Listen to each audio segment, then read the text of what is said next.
आज से हम वर्डप्रेस ब्लॉग थीम डेवलपमेंट का जो कोर्स हमने स्टार्ट किया है उसकी जो प्रैक्टिकल इम्प्लीमेंटेशन है उसकी तरफ जा रहे हैं। इससे पहली जो वीडियोस थी उसके अंदर हमने इसके जो थ्योरेटिकल कॉन्सेप्ट्स थे, जैसे अगर आप डॉक्यूमेंटेशन को देखें तो हमारे पास गेटिंग स्टार्टेड का सेक्शन था। ये हमने कवर किया था डिटेल के अंदर, फिर कोर कॉन्सेप्ट्स थे, इसको डिटेल के अंदर हमने स्टडी किया था। अब नेक्स्ट जो आने वाले टॉपिक्स हैं हमारे पास, जैसे थीम डॉट जेएसएन है, टेम्पलेट्स हैं, पैटर्न्स हैं, features, advance topics, releasing your theme, यहाँ तक ये जो सारे कॉन्सेप्ट्स हैं ये हम जब अब प्रैक्टिकल इम्प्लीमेंटेशन स्टार्ट कर रहे हैं, हम एक वर्डप्रेस की ब्लॉग थीम स्क्रैच से डेवलप करना सीखेंगे। तो जैसे जैसे हम ये डेवलप करते जाएंगे थीम, ये सारे कॉन्सेप्ट जो हैं ये उसके अंदर कवर्ड हो जाएंगे। तो आज से हम अपनी प्रैक्टिकल थीम डेवलप करना स्टार्ट करेंगे, वर्डप्रेस ब्लॉग थीम। और इस हवाले से एक नेक्स्ट चीज़ जो आप लोगों के साथ शेयर करनी है, ये ब्लॉग है हमारा blog.codoplex.com। तो इस पे अगर आप जाएंगे कोर्सेज के अंदर, और कोर्सेज के अंदर वर्डप्रेस ब्लॉग थीम डेवलपमेंट, इसके अंदर आपने आ जाना है। तो हमारी अब आने वाले जितनी एपिसोड्स हैं उसके अंदर अब चूंकि कोड भी यूज़ होगा, तो वो कोड जो है वो शेयर करने के लिए हमने ये एक कैटेगरी बना दी है ब्लॉग पोस्ट की। तो इसके अंदर आपकी एपिसोड वाइज जितनी भी कोडिंग रिलेटेड चीज़ें हैं वो सारी यहाँ पर ऐड हो जाएंगी, और प्रैक्टिकल स्टेप्स के थ्रू स्टेप बाय स्टेप ये गाइड्स होंगी, तो ताकि आप इनको इजीली फॉलो कर सकें। तो आज की जो एपिसोड है उसके अंदर हम इसी ब्लॉग पोस्ट को एज अ रेफरेंस यूज करेंगे। इसके ऊपर आपके सारे कोड सैंपल्स भी आ जाएंगे, और स्टेप बाय स्टेप हमने इस सारी वीडियो को इसके ऊपर इसका जो रिटन कंटेंट है वो इस ब्लॉग पोस्ट के अंदर ऐड कर दिया हुआ है।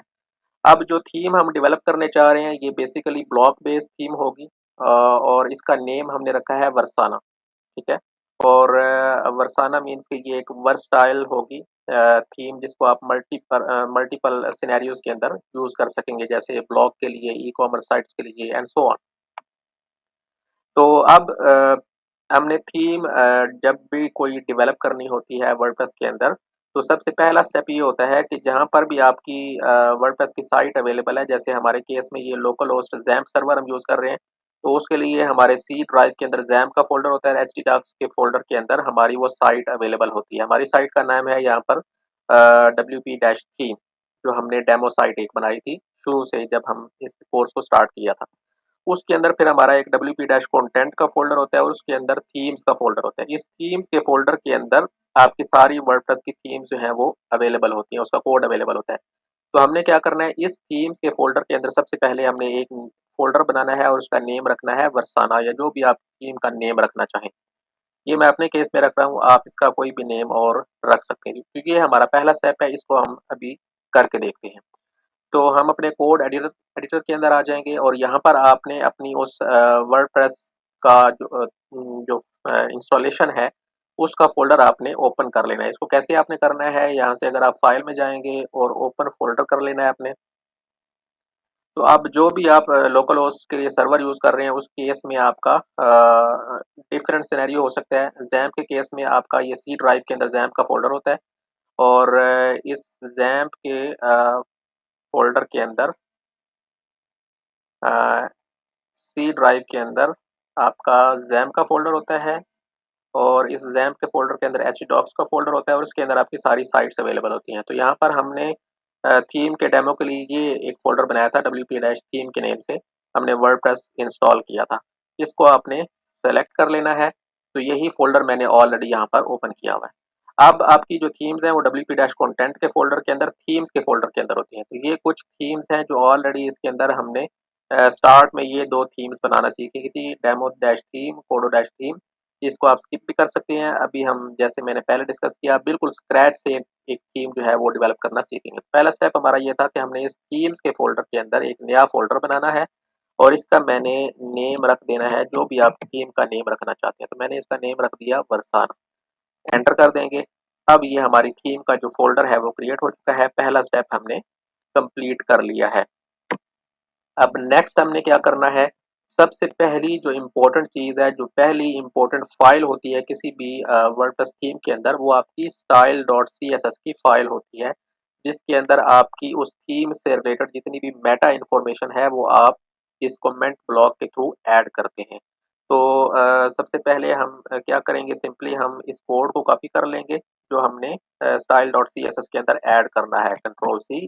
और फिर हम अपनी इस थीम के फ़ोल्डर के अंदर एक नई फ़ाइल बनाएँगे, न्यू फ़ाइल, और इसको आप नेम दे देंगे style.css, ठीक है? और इसके अंदर आपने वो कोड पेस्ट कर देना है जो आपने वहाँ से कॉपी कर लिया है। अब इस कोड ब्लॉक को हम डिटेल के अंदर डिस्कस कर आए हैं पिछली थ्योरेटिकल वीडियोज़ के अंदर, और इसके अंदर हमने ये डिस्कस किया था कि ये जो टैग्स हैं ये बेसिकली क्या काम कर रहे हैं। तो इसमें जो इम्पोर्टेंट चीज़ है नोट करने वाली वो ये है थीम नेम।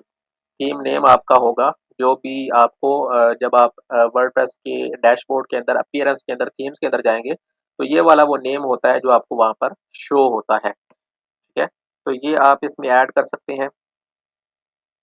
फिर इसके अलावा आई थिंक यहाँ पर एक थोड़ी-सी मिस्टेक है। ये इसको दुरुस्त कर लेंगे, मैं इसको अपडेट करके, तो उसको सेव कर दूँगा तो आपको वहाँ पर करेक्ट कोड जो है वो इसका मिल जाएगा। अभी इसको हम यहाँ से रिमूव कर देते हैं। ये कुछ सारे टैग्स जो हैं ये इम्पोर्टेंट नहीं होते, कुछ इसमें से रिक्वायर्ड होती हैं और कुछ ऑप्शनल होते हैं। तो ये सारी डिटेल अगर आप देखना चाहें तो आप पिछली वीडियोज़ को देख सकते हैं।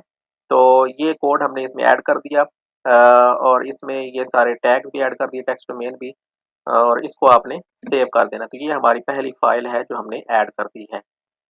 अब नेक्स्ट हमारे पास क्या चीज़ है, नेक्स्ट थीम डॉट जेसन की फ़ाइल। थीम डॉट जेसन की फ़ाइल क्या होती है और इसके अंदर ये जो कोड लिखा हुआ है, इसको हम डिटेल के अंदर डिस्कस कर आए हैं थ्योरेटिकल वीडियोज़ के अंदर। तो इस कोड को हम जस्ट कॉपी कर लेंगे और थीम डॉट जेसन की फ़ाइल हम अब अपनी थीम के अंदर क्रिएट करेंगे। तो उसी तरीके से आपने वर्साना के अंदर न्यू फ़ाइल क्रिएट कर लेनी है, थीम डॉट जेसन, ठीक है? और इसके अंदर आपने वो कोड जो है वो पेस्ट कर देना है जो वहाँ से हमने कॉपी किया था।